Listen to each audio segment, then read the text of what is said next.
From strange ghost towns to creepy underground locations, these are 10 mysterious abandoned places around the world.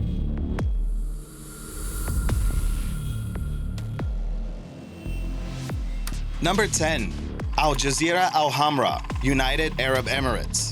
Let's kick things off by exploring this haunting village in the UAE. Located on a tidal island, meaning that at high tide, the place was an island, and at low tide, it was connected to the mainland, Al Jazeera Al Hamra was a bustling pearl fishing community. In the 1830s, the population of the Red Island was around 4,000 people, at which point, I think it should be called a town. What really makes this place strange is the reasoning behind its abandonment. Mainly the fact that there isn't one main reason. Sure, the oil boom drove people to other parts of the country, the dying pearling business also didn't help, but that's happened in so many other towns that survive to this day. All the residents moved out en masse in 1968. Stories of jinns, and no, not the nice Disney-type jinns, are rampant in the area, which has definitely increased interest in the place. Many of the original residents still own their property in the village.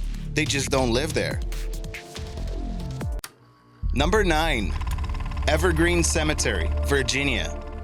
I discovered this location by chance, to be honest. Never have been one to look around for creepy cemeteries online. And trust me, this one is a 10 out of 10 on the creepy factor. And kinda sad as well. The cemetery dates back to 1891, and it is a historical African-American cemetery. It was still in use in the late 1980s, but the privately owned land has been reclaimed by nature in recent times. What we have been looking at is pictures of the decrepit mausoleum. I can only assume those caskets are still occupied. So why did this happen? Well, the original owners of the land decided to sell it to another cemetery management group. Both went bankrupt. But this story has a somewhat happy ending after all. There is an active group of citizens that are cleaning up the grounds day by day, and maybe all the people and history associated with this place will not be forgotten.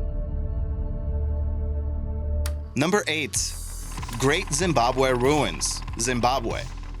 Founded sometime in the 11th century, the ruins known as Great Zimbabwe are the only thing left in the area from a time long gone. When it was discovered in the 15th century, the city was already in ruins, so it's not exactly known why it was abandoned and where the estimated population of 18,000 people went. It is believed that the ruins we're looking at are the remains of the royal palace, and interestingly enough, the nation of Zimbabwe is named after this city. One translation for the word Zimbabwe is large house of stone, and by the looks of it, this is indeed the Great Zimbabwe. There are many other ruins in the area that are just called Zimbabwe's. The main structure is also the oldest and largest one located in southern Africa, with walls as high as 36 feet that extended some 820 feet. There is evidence to suggest that more than 20 million ounces of gold were extracted from the area, and some of it made it all the way to China. The site was discovered again in 1871, and at the time, the site was associated with the biblical story of King Solomon and the Queen of Sheba. In the years since, the site has been shrouded in controversy and censorship, but that's a serious story for another time. Some of the reasons for abandonment include climate change, depletion of nearby mines, and political instability. That does not sound like fun at all. Number 7. Petrobras Castle, Ukraine. Located in Ukraine, built by the Polish and Lithuanians, abandoned by the communists. I believe this is not the first time we have stumbled across this geopolitical anomaly. The Petrobras Castle was built in 1640 by the order of, get this, the Polish-Lithuanian Commonwealth's Grand Crown Hetman. In other words, the highest military ranking officer of United Poland and Lithuania. The place was so cool and important that it had a moat with a drawbridge, iron cannons, and fortified walls. The motto of the castle, I guess that's the right word to use, right? Anyway, the motto of the castle was the crown of military labors is victory. Victory is triumph, triumph is rest. In meme form, it means war is peace. The palace was seriously stunning on the inside as well, sporting different themed rooms, fancy art, marble fireplaces, and in other words, it was fitting for a king. After the turn of the 19th century, the castle was nothing but trouble. It was ransacked multiple times. It was used as a tuberculosis clinic. It was left abandoned for decades by the Communist Party, and eventually, it caught on fire. I guess no one cared since they let the castle burn for 3 weeks straight. Damages were estimated at $12 million. Oh yeah, fun fact. The last prince to own the property saved a lot of the art and valuables from the castle in 1939. They can be found in Sao Paulo, Brazil. Number 6. Chandbaori, India. Oh, Chandbaori. You merely adopted the dark. I was born in it. Or whatever. As you might have guessed, this place became famous when it was featured in the Dark Knight Rises movie. But trust me on this, it was here long before the movie. It is believed the Stepwell was built sometime around 800 to 900 AD, and it was a great place for people to get some water and escape the heat. The air is about 5 to 10 degrees cooler at the bottom of the well, and all the fancy stuff on the side was reserved for royals. So what happened? Time happened. Over the years, most of the stepwells in India fell into disuse. Some were turned into landfills, others were completely destroyed. It also didn't help that the British Raj also outlawed these wells because they were seen as unsanitary. Even though some locals still visit the well, it is safe to say that it does not serve its original purpose anymore, but its architectural beauty remains intact. Number 5. Nechayev Mansion, Russia. In the small village of Polybino, you can find yourself exploring a giant mansion that has seen better days. All the stock images I found describe it as the Nechayev family mansion. But the only Nechayev I could find on Google was Sergei Nechayev, who was born a lower-class boy, joined the revolutionary movement in Russia, and eventually died in prison. Doesn't seem like he would have had time to be building mansions in Russia's countryside. Oh, okay, here we go, I found it. The actual owner is Yuri Nechayev, who was fancy enough to have a portrait painted. Now that's classy. Looks like he was a glass manufacturer. I don't know where I'm going with this. I tried to find out why this house was abandoned, but no luck. Let's just assume it was haunted. Fun fact, in the backyard, you can spot the first ever diagrid hyperboloid structure, meaning something. Number 4. Moskva subway, Russia.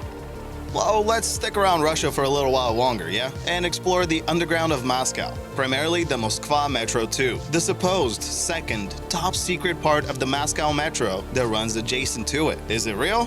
I don't know, but it's definitely possible. There's just so many pictures of abandoned tunnels and stations, and there's some really interesting quotes from former officials. Yeah, definitely, it's real. It exists. Whatever it is, we can assume that not all parts of it are still in operation. And by the way, have you guys seen what the regular Moscow Metro looks like? It's damn impressive. Number 3.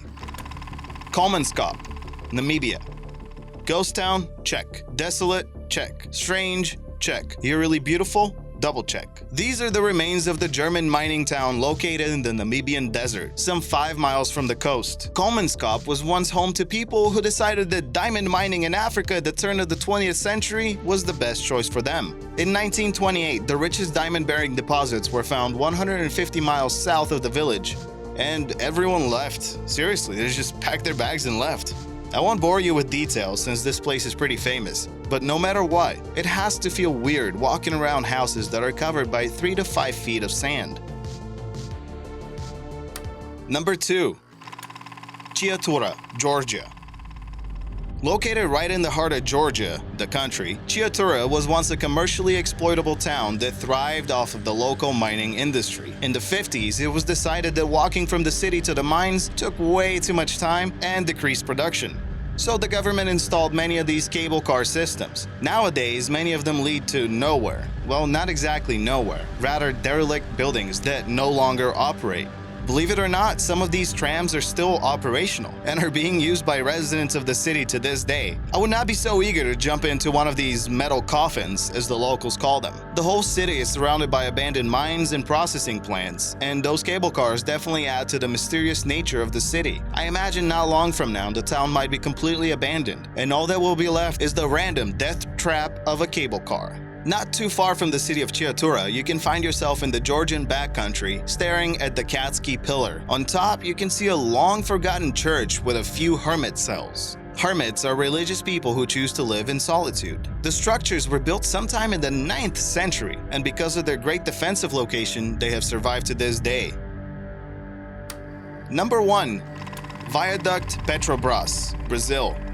In the jungles surrounding Sao Paulo, you can stumble across an unfinished viaduct. The government had plans of joining these roads, and a lot of the work for the mountain pass began before plans were actually complete. Which is a great way to waste funds and materials, because by the time this massive stretch of road was complete, the planning committee decided to build the roads along the coastline. Right now, there is a way for you to get somewhat close to this stretch of road. You just gotta be careful.